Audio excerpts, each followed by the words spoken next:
A Columbus fugitive is under arrest tonight after fleeing the country with a 14-year-old girl. New tonight, stunned reaction from the woman who loves him.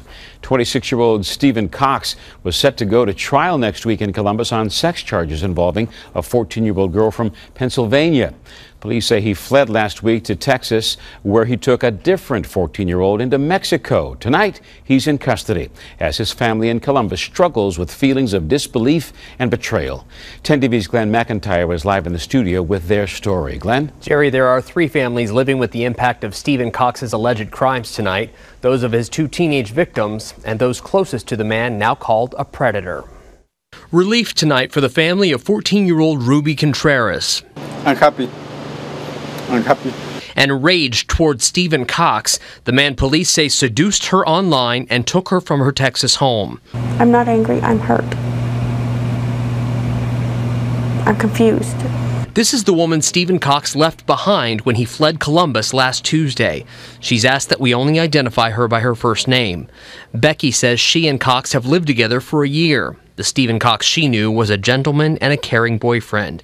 She says the first sign of trouble came in January when a 14-year-old girl from Pennsylvania knocked on her door asking for Stephan. He said that her parents had kicked her out. Becky says he told her he was trying to help the girl, who he identified as a family friend.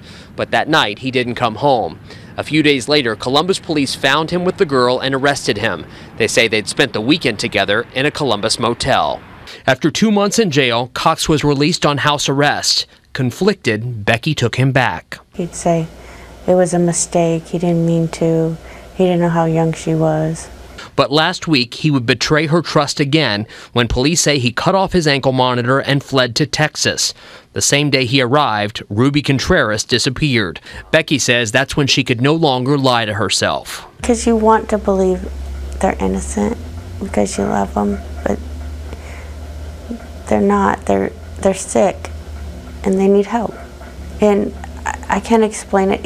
It was like a totally different person they were talking about on the news. Tonight, she has a new word for the man she once considered a gentleman: liar. Devastating. I'm sorry. It's truly devastating to everyone and unbelievable. Authorities say Cox and Contreras are at a U.S. consulate in Mexico. They say the process of bringing them back to the U.S. could take days or even weeks. Glenn McIntyre, 10 TV News.